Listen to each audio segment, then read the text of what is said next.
నెల్లూరు జిల్లా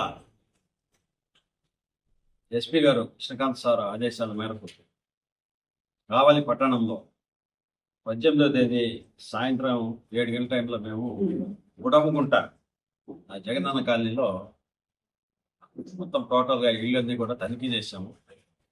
దానిలో ఒక ఇంటి కన్స్ట్రక్షన్లో ఉంది ఒక ఇల్లు.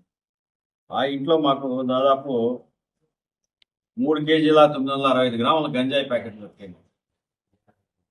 ఆ గంజాయి ప్యాకెట్లు తెచ్చి సీజ్ చేసి కేసు పెట్టినాము. ముద్దాయిల కోసము సెర్చ్ చేశాము. ముద్దాయిల కోసం సెర్చ్ చేసినప్పుడు 20వ తేదీ వాళ్ళు సాయంత్రం 5:30 గంటకి గుడంగుంట అవుట్స్కట్స్ నుంచి బెంగళూరు వెళ్ళేందుకు రెడీ అయిపోతున్నారు ముద్దాయిలు, 3 ముద్దాయిలు. వాళ్ళు ఒకరు వచ్చేసి గోసల గోపీకృష్ణ, తండ్రి మాధవరెడ్డి, 21 ఇయర్స్. రెండో వ్యక్తి ఎల్లాడి మణి, తండ్రి రమణయ్య, వయసు 20 సంవత్సరాలు. మూడో వ్యక్తి సుధర్తి అన్వేష్, తండ్రి మాలకొండయ్య, వయసు 20 సంవత్సరాలు.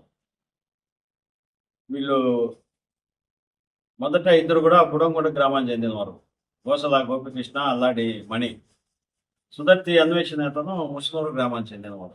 వీళ్ళు ముగ్గురు కలిసి ఈ మాదక ద్రవ్యాల వ్యాపారం చేస్తున్నట్టు ఇంట్రాగేషన్లో తేలింది. వీళ్ళు పాడేరు ఏజెన్సీ ప్రాంతంకి వెళ్ళి అక్కడ గంజాయి పెద్ద ప్యాకెట్స్ కొని తెచ్చుకొని ఇక్కడ చిన్న ప్యాకెట్స్గా చేసి అమ్మి వచ్చిన ఆదాయంలో జల్సాలు చేస్తూ చిన్న వయసులో జల్సాలు చేస్తున్నట్టు మాకు ఈ ఇన్వెస్టిగేషన్లో తేలింది.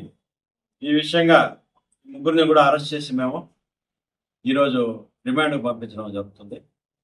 ఇదే విధంగా మన కావలికి సబ్ డివిజన్ సంబంధించి ఎక్కడ కూడా మాదక ద్రవ్యాలు కానీ గంజాయి కానీ అలాంటివి కూడా ఉండకూడదని మా యొక్క ఆఫీసర్స్ ఆదేశాల మేరకు గట్టిగా పనిచేస్తామని హామీ ఇస్తుంది.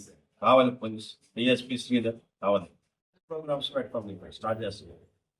కాలేజెస్లో అవేర్నెస్ ప్రోగ్రామ్స్ పెట్టి దీని గురించి ట్రాఫిక్ సంబంధించి, ట్రాఫిక్ రూల్స్ గురించి వీటన్నిటి కూడా ట్రాఫిక్ సంబంధించి అవేర్నెస్ ప్రోగ్రామ్స్ పెట్టాలని నిర్ణయించుకున్నాం.